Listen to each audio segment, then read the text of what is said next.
3-ноябрда Бишкек Торгарт унаа жолунда оор жүк ташуучу унаа оодарылып кеткен. Бул учурда премьер-министр Мухамбеткалый Абылгазиевдин кортежи өтүп бара жаткан. Бул тууралуу Бишкек шаардык ички иштер башкы башкармалыгынан Улан Жумаков билдирди. Кайдыгер эмес адамдар унааны тургузуп кырсыктаган айдоочуга жардамга келишкен. Жанында өтүп бара жаткан өкмөт башчынын унаасы дагы токтоп, Мухамбеткалый Абылгазиев унаадан чыгып айдоочунун алак абалын сураган. Жабыркагандар жок экенине күбө болгон соң баары бир бул жол кырсыкты көзөмөлгө алууга буйрук берген айтылат. Жол кырсыктын күбөлөрү Абылгазиевдин чыгып абалды сурап койгонуна ыраазы болгондорун жашырышкан жок.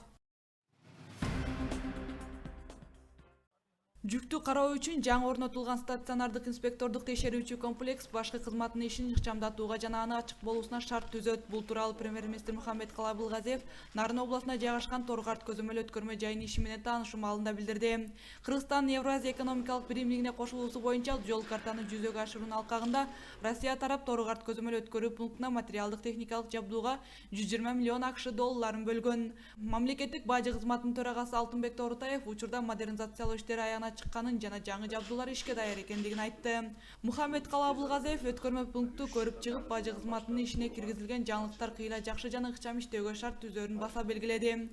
Айрым жарандарыбыз бажы кызматынын ишине кандайдыр бир ишенбөөчүлүк менен мамиле кылаарын бардыгын билебиз. Алар бажы жыйымдарынын бөлүгү кассадан тышкары кетет деп эсептешет. Биз мындай күмөн саноолорду жоюп, бажы кызматынын ишин ачыктыгын көрсөтүүгө тийишпиз. Мында бардыгы онлайн режимде болушу керек. Канча жүк кетип жатат, канча өлчөмдө. Бажы көзөмөлүнүн кантип өткөнүн көрүп турганга ар кимдин мүмкүнчүлүгү болушу керек. Жаңы тутум ишкерлеринин убактысын үнөмдөйт. Алар тез келип, товарларын каттатып жана бардык ченемдерге ылайык келсе, өткөрмө жайынан бюрократиялык тутумдарсыз жүрүп кете алышат, деди Мухамбеткалый Абылгазиев. Бүгүнкү учурдагы 14 көзөмөл өткөрмө жайынын ичинен 12си модернизацияланган. Аларда 6 стационардык инспектордук көрүү комплекси менен жабдылган. 5-ноябрда Эркештам өткөрмө жайынын ачылышы болот. Евразиялык биримдикке киргендеги товарлардын өтүшү, азыр бизде эми көптөгөн элибизде ой бар, ушу ачык эмес да. Бажы төлөмдөрү жакшы толук түшпөйт деген ой бар да. Ошон үчүн биз жанагы айтып жаткан Евразиялык биримдиктеги стандарттар менен кирген кайсы товар келди, кайсы түрү кандай товар болду, көлөмү кандай болду, ушулардын баарын тең биз базага, борбордук базаларга түшүрүп, анан жетекчилер жана көрүп элдер көрүш керек. Биз товар ташыган бизнесмендерге биринчиден убактысын коротпой, бюрократиялык бир механизмдерге туш болбой, коррупциялык механизмдерге туш болбой, келиш керек дагы товары жанагыдай азыркы текшерүүчү комплекстен өткөндөн кийин шаар машинасын айдап чыгып кетиш керек. Айдап чыгып кетип, анан бул жерде базада калыш керек. Ошо база аркылуу анан кийин бизде бажы төлөмдөрү кандай түрүнөн ушундай кыймыл аракеттер керек. Ушуну биз тез арада жасашыбыз керек. Бишкектин мурдагы мэрлери Кубанычбек Кулматов менен Албек Ибраимовго сотто көрсөтмө берүүдөн баш тартышты. Бул тууралуу мурдагы мэрлердин жактоочусу Сергей Слесаров Азаттыкка билдирген. Албек Сабырбекович Ибраимов жана Кубанычбек Кеңешевич Кулматов сотто көрсөтмө берүүдөн баш тартуусун алар сотто актангысы келбегени, ансыз да баары белгилүү болуп калганы менен түшүндүрүштү. Негизсиз кол коюлуп жаткан айыптар үчүн эч кандай актанбаш керек деп жатышат деген. Экс-мэрлердин ишин Бишкектин Ленин райондук соту карап жатат. Кулматовго Бишкектин четиндеги Калсордо конушундагы мектепти курууга кеткен 2 миллион долларды пайдаланууда жемкорлукка барган деп шек саналып жатат. Ибраимовго болсо Ысык көлдөгү күнөстүү жээк пансионатын сатууда мамлекетке 152 миллион сомдук зыян келтирген. Дастан ишканасын жетектеп турганда 270 миң доллар өлчөмүндө мыйзамсыз сыякка алган жана Бишкектин түштүгүндөгү 5 гектар жерди мыйзамсыз белип берүүгө тиешеси бар деген айыптар коюлган. Экөө тең улуттук коопсуздук боюнча мамлекеттик комитеттин тергөө абагында отурушат. Бишкек шаарынын Орозбеков көчөсүндөгү көп кабаттуу үйдүн короосунда 3 жаштагы наристени унаа тепселеп кетти. Toyota Sequoia машинесинин айдоочусу короодо токтоп турган унаасын артты көздөй айдаганда 3 жаштагы баланы байкабай тебелеп кеткен. Бала оор жаракат алгандыгына байланыштуу ооруканада каза болду. Кырсык кече 3-ноябрда саат 16:00 чамасында болгон. Окуя кылмыштардын жана жоруктардын бирдиктүү реестрине катталып, сотко чейинки өндүрүш иши башталды. Ал эми унаа айып короосуна токтотулду. Панфилов районунун Кайыңды шаарындагы короодо 200 чөп күйүп кетти. Бул тууралуу бүгүн 4-ноябрда өзгөчө кырдаалдар министрлигинен билдиришти. Токмок шаарында Токмок жылуулук ишканасынын көмүр кампасында 6 тонна көмүр күйүп кетти. Учурда бул кырсыктардын себеби такталууда. Акыркы сутка ичинде республиканын аймагында 14 өрт кысык атталды. Өрттү өчүрүүгө 15 бөлүм жөнөтүлгөнүн өзгөчө кырдаалдар министрлигинин басма сөз кызматы бүгүн 4 ноябрда билдирди. Бишкектин Свердлов районундагы Маяковский көчөсүндө жыгач устунду шифер жабылган сарайдан өрт чыкты. Сарайдын 120 чарчы метр чатыры күйгөн. Алдын ала маалыматтар боюнча адамдар жабыркаган жок. Учурда өрттүн себеби такталып жатат.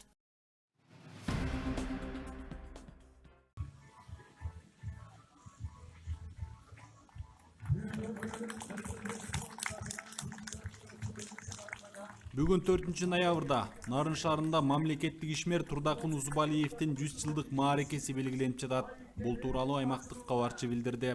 Маалым болгондой, иш-чарага өкмөт башчы Мухаммедкалый Абылгазиев баш болгон чиновниктер катышууда.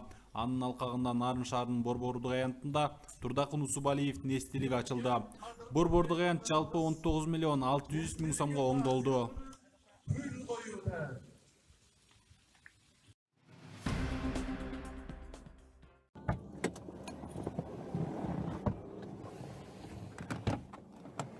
Экономикалык кылмыштарга каршы күрөшүү мамлекеттик кызматынын Жайыл райондук бөлүмүнүн кызматкерлери Панфилов районунда күйүүчү майлоочу майдын мыйзамсыз саткан бир канча жайды аныктады.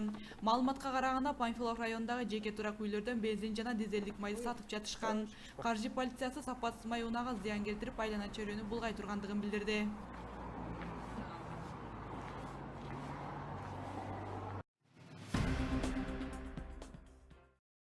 Токмок шаардык ички иштер башкармалыгынын убактылуу кармоочу жайынын 2 кызматкери адамды сабаганга шектелүүдө. Бул тууралуу Чүй облустук ички иштер бөлүмүнүн басма сөз кызматы билдирди. Түзүмдүн билдирүүсү боюнча Кемин райондук ички иштер бөлүмүнө 28 жаштагы тургун арыз менен кайрылган. Анын айтымында 1 ноябрда саат 00 чамасында унаа токтотуучу жайдан белгисиз адамдар аны сабап денесине жаракат келтирген. Бул факт Жазык кодексиндеги 266-берене бейбаштык боюнча кылмыштар жана жоруктар бирдиктүү реестрине катталды. Издөө иштеринин жүрүшүндө шектүү катары Токмок шаардык ички иштер башкы башкармалыгынын убактылуу кармоочу жайынын 2 кызматкери болуп иштеген 45 жаштагы жана 29 жаштагы 2 жаран кармалды. Учурда сотко чейинки өндүрүштүк ишти улуттук коопсуздук кызматынын прокуратурасына өткөрүп берүүгө материалдар даярдалып жатат. Россиянын Ленинград областындагы жол кырсыктан кыргызстандык жаран каза болду. Бул тууралуу Фонтанка.ру басылмасы билдирди. Жол кырсык 1 ноябрга караган түнү Парголово-Огонь унаа жолунда 26-чакырымда болгон. 60 жаштагы айдоочу башкарып бара жаткан Suzuki Grand Vitara унаасы каршы тилекке чыгып Шкода Октавия үлгүсүндөгү унаа менен кагышкан. Ал эми Шкода Октавия унаасы Кыргызстандын 25 жаштагы жараны башкарып бара жаткан. Кырсыктын кесепетинен экинчи айдоочу окуя болгон жерде көз жумду.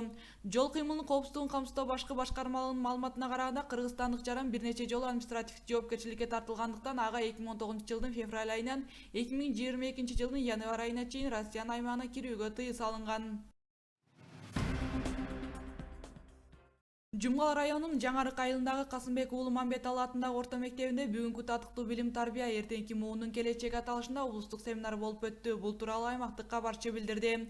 Семинарга район акими Адыл Сапаров, Нарын облустук усулдук билим берүү бөлүм башчысы Касымбек Мамбеталиев, райондук билим берүү бөлүмдөрүнүн башчылары, ата-энелер, мектеп окуучулары катышты. Иш-чарада билим берүүнүн багыттары талкуулады. Келечек муунга кандай багытта тарбия берүү керектиги, ата-энелердин милдеттери жана мугалимдердин талабы айтылды. Кыргызстандын мектептеринде бүгүн 4 ноябрдан тарта каникул башталды. Билим берүү жана илим министрлигинин билдиргендей, окуучулар күзгү каникулга 1 жума эс алышып, 11 ноябрда окууга келишет. Ал эми 7 ноябрдан баштап кыргызстандыктар 4 күн эс алышат. 7-8 ноябрь тарых жана ата-бабаларды эскерүү күнү деп расмий майрам күн катары жарыяланган. 2 күндүк майрамдан соң ишемби, жекшемби эс алуу күндөрү уланат. Ысык Ата районунда аз камсыз болгон 20га жакын үй бүлөгө жардам катары азык-түлүк таратылды. Бул тууралуу Кан шаарындагы авиабазанын кызматкерлери билдирди. Алардын айтымында балдар үйлөрүнө да көмөк көрсөтүштү. Биз көп балалуу жана аз камсыз болгон үй бүлөлөрдү азык-түлүк жана керектүү нерселер менен камсыз кылып келдик. Ушул жылдын башынан бери балдар үйүнө да бир канча жолу өз көмөгүбүздү көрсөттүк, деди алар. Ош шаарындагы зоологиялык дүкөндүн сатуучусу бычакталып каза болду. Бул тууралуу өздүк булактар билдиришти. Маалыматка караганда окуя 31 октябрдан 1 ноябрга караган түнү саат 23:00 чамасында Курманжандатка көчөсүндөгү дүкөндө болгон. Ош шаардык ооруканасынан билдиришкендей, сатуучу Ош шаарынын 1984-жылы туулган тургунунун жүрөгүнө бычак сайылган. Маркум ооруканага жетпей каза болгон. Сатуучу зоологиялык дүкөндү ижарага алып түрдүү канаттууларды сатып келген. Баткен областынын жергиликтүү кеңешинин депутаттары региондогу активисттер менен бирге чек ара коомдук бирикмесин түзүштү. Аталган бирикме чек арадагы делимитацияны көзөмөлдөп, Кыргызстандын чектеш айылдарындагы социалдык көйгөйлөрдү чечип турууну көздөйт. Буга чейин чек аранын мүчөлөрү жогорку кеңештин депутаттары Таабалды Тиллаев жана Жыргалбек Турускулов менен жолугушкан. Иш-чаранын жүрүшүндө активисттер мамлекеттик чек араны делимитация жана демаркациялоо боюнча суроолорду көтөрүшкөн. Грознойдун мурдагы мэри Ислам Кадыров кала башчысы болуп турганда тургундарга каршы электрошокер колдонуп, аларды кемсинткендиги үчүн кечирим сурады. Бул тууралуу ТАСС маалымат агенттиги экс-мэрдин жергиликтүү Грозный телеканалына берген интервьюсунда шилтеме кылып билдирди. Менин актанууга акым жок, 100% күнөөлүүмүн, кетирген каталарым үчүн кечирим суроого даярмын. Ошол эле маалда менин аракеттеримде эч кандай жаман ой болгон эмес. Шылуундарга алданган адамдарга жардам бергим келет. Мага 29 жолу наркоз берип, дарыланышым керектигин айтышкан. Бирок мен баарын туура кылып, адамдарга жардам берип жатам деп ойлойм. Азыр анын баары ката экенин түшүндүм, деди экс-мэр. Ислам Кадыров Рамзан Кадыровдун аталаш иниси. Ал Грознойдун башчысы кызматына 2012 жылы 25 жашында шайланып, Орусиядагы эң жаш мэр болуп калган. Бул кызматта ал 3 жыл иштеген. Октябрдын ортосундагы Чеченстандын мамлекеттик Грозный телеканалы экс-мэр Ислам Кадыровдун иштөө ыкмасы тууралуу баяндалган сюжет көрсөткөн. Ал мурдагы кала башчынын электрошокер колдонуп, адамдарды коркутуп жатканы тартылган видео тасмалар менен коштолгон. Кыргызстандык балбан Жоламан Шаршембеков грек-рим күрөшү боюнча дүйнө чемпионатында күмүш медаль тагынды. 23 жашка чейинки жаштар арасындагы мелдеште Шаршембеков 60 кг салмак ченинде 5 мамлекеттин спортчулары менен күрөштү. Финалдык беттеште Армениянын спортчусу Армен Меликиянга калдырып коюп, күмүш байгеге ээ болду.